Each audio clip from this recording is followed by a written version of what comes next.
Congress party అధికారంలోకి వస్తే job calendar ప్రకటిస్తామని చెప్పి జాబ్ మేళాలంటూ నిరుద్యోగులను మభ్యపెట్టే ప్రయత్నం చేస్తోందని బహుజన్ సమాజ్ పార్టీ రాష్ట్ర ప్రధాన కార్యదర్శి అడ్వకేట్ ఎర్రా కామేష్ విమర్శించారు. కొత్తగూడెం పార్టీ కార్యాలయంలో జరిగిన బీఎస్పీ యోజన విభాగం కార్యకర్తల సమావేశానికి ముఖ్య అతిథిగా హాజరైన ఆయన మాట్లాడుతూ ఎన్నికలకు ముందు హైదరాబాద్ సరూర్ నగర్ స్టేడియంలో నిర్వహించిన యూత్ డిక్లరేషన్ సభలో నాటి పిసిసి అధ్యక్షుడు నేటి ముఖ్యమంత్రి రేవంత్ రెడ్డి రాష్ట్రంలో కాంగ్రెస్ అధికారంలోకి వచ్చాక ప్రతి సంవత్సరం జూన్ 2వ తేదీ కల్లా ఖాళీ ఉద్యోగాల జాబ్ క్యాలెండర్ ను ప్రకటించి సెప్టెంబర్ 17 లోపు నియామకాలు పూర్తి చేస్తామని ఇచ్చిన హామీని నిలబెట్టుకోవాలని వారు డిమాండ్ చేశారు. అదేవిధంగా కాంగ్రెస్ అధికారంలోకి వచ్చిన మొదటి సంవత్సరంలో 2 లక్షల ఉద్యోగాలతో పాటు SC ST BC minority backlog పోస్టులను భర్తీ చేస్తామని ప్రకటించి అధికారంలోకి వచ్చి 6 నెలలు గడిచిన జాబ్ క్యాలెండర్ ప్రకటించకుండా ఉద్యోగ నోటిఫికేషన్లు విడుదల చేయకుండా కాలయాపన చేస్తున్నారని ధ్వజమెత్తారు. నిరుద్యోగ భృతి ఎప్పటి నుండి ఇస్తారని ప్రశ్నించారు.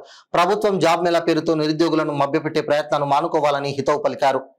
రాష్ట్రంలో ఏదైతే కాంగ్రెస్ పార్టీ అధికారంలోకి వచ్చిందో అసలు కాంగ్రెస్ పార్టీ అధికారంలోకి రావడానికి ప్రధానంగా యువత నిరుద్యోగులు ఏదైతే బీఆర్ఎస్ పార్టీ ఉద్యోగ నియామకాలు చేయలేదని చెప్పి కాంగ్రెస్ పార్టీ పట్టడం జరిగింది.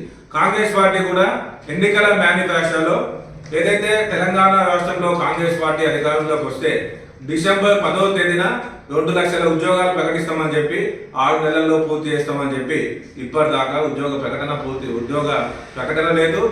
అదేవిధంగా మనం చూసుకున్నట్టయితే ఇటీవల కాలంలో తెలంగాణ రాష్ట్రంలో నిరుద్యోగులని మభ్యపెట్టే క్రమంలో భాగంగా రోజుకొక నియోజకవర్గంలో జాబు మేళాలంటూ నిరుద్యోగ యువతతో ఆడుకుంటున్నారు. అసలు మీరు జాబ్ క్యాలెండర్ ప్రకటిస్తామని చెప్పి జాబ్ క్యాలెండర్ ప్రకటించకుండా జాబ్ మేళాలంటూ చెప్పుకుంటా ఏదైతే నిరుద్యోగులను మభ్యపెట్టేది ఏదుందో దాన్ని మేము బహుజన్ సమాజ్ పార్టీగా తీవ్రంగా వ్యతిరేకిస్తున్నాం.